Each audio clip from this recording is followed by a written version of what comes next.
O Brasil vive uma contradição alarmante no cenário da segurança pública.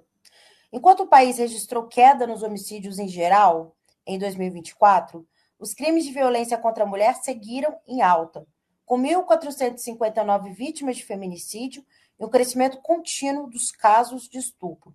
Os dados do Mapa da Segurança Pública de 2025 escancaram a persistência da violência de gênero, com maior concentração de casos nas grandes capitais e avanço preocupante em diversas regiões do país, evidenciando falhas na prevenção, na proteção às vítimas e na resposta do poder público.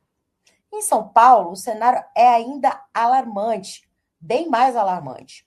O estado registrou 226 feminicídios entre janeiro e novembro de 2024, o maior número da série histórica, enquanto a capital paulista contabilizou 53 casos entre janeiro e outubro, também um recorde desde a tipificação desse crime em 2015.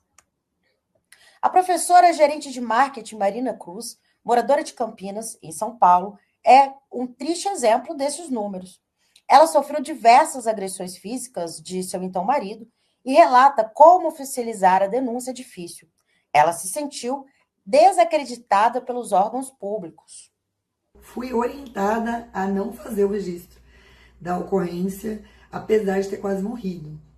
E aí, graças à minha rede de apoio, graças à minha família que me orientou, falou, não, faça esse registro, porque você vai ser protegida, né?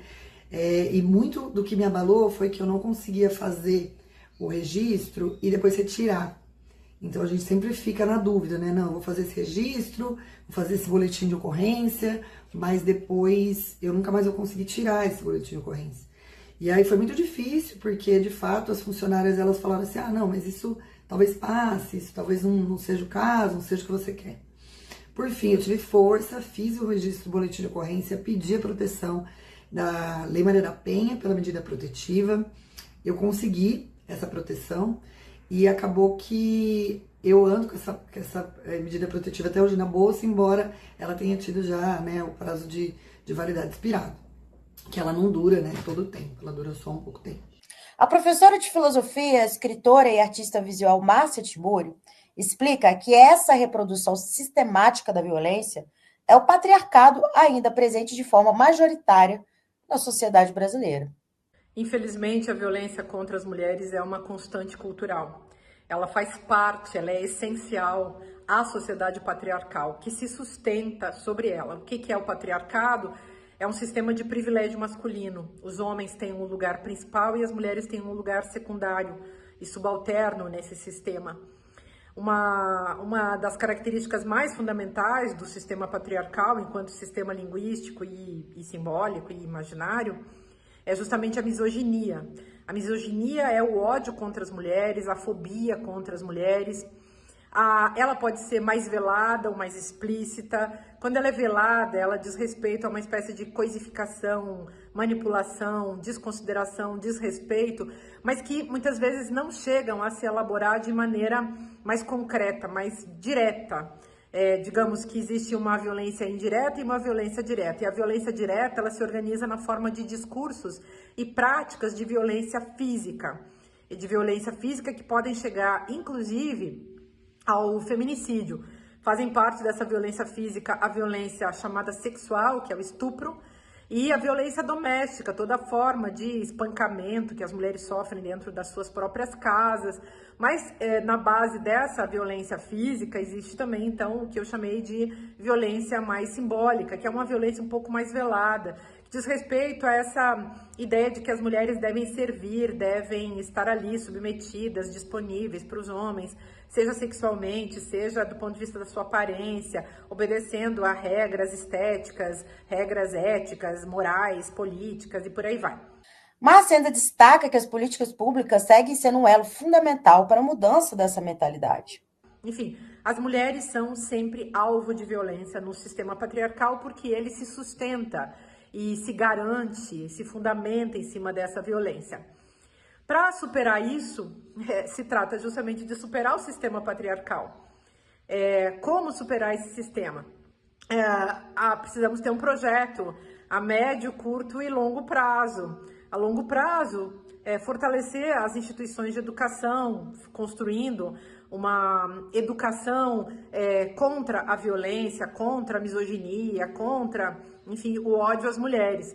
Mas, ao mesmo tempo, a médio prazo, a gente precisa fortalecer essas mesmas instituições ligadas à educação, à cultura, à comunicação, que possam transmitir valores e ideias e toda uma garantia em relação aos direitos humanos das mulheres, porque as mulheres não são tratadas como seres humanos, é como se elas não tivessem direito, nem os básicos direitos humanos, que são direitos que os homens reivindicam para eles, né? Quer dizer, existe gente, inclusive, que faz guerra contra os direitos humanos, inclusive dos homens. Imaginam o que vão fazer, então, em relação às mulheres e às mulheres que carregam outros fatores de opressão em seus corpos, como a condição racial, por exemplo, a idade, as questões relacionadas ao preconceito capacitista e assim por diante, né? Tem toda a xenofobia, tem também a colonização que entram nesse jogo, ou seja, mulheres periféricas, mulheres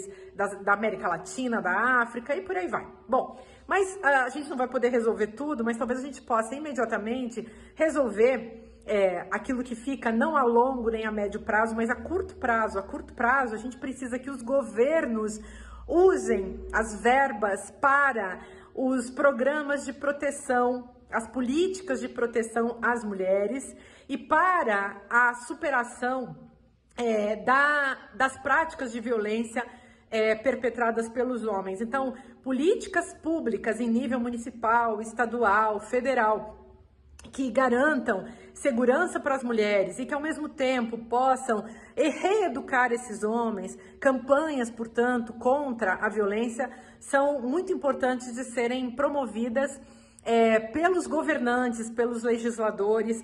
Infelizmente, a maior parte do parlamento brasileiro e dos governantes brasileiros são todos homens e raramente eles são solidários com o sofrimento das mulheres. E é bom a gente lembrar disso quando a gente pensa em superação, porque não é fácil.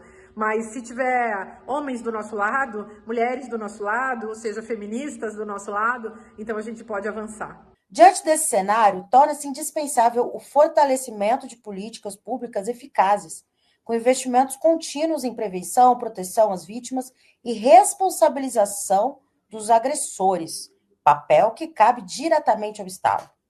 Ao mesmo tempo, a sociedade precisa assumir uma postura ativa na cobrança por mudanças estruturais e culturais, enfrentando o patriarcalismo ainda enraizado que naturaliza a violência e a desigualdade de gênero, para que o combate ao feminicídio deixe de ser apenas estatística e passe a ser uma prioridade real e permanente.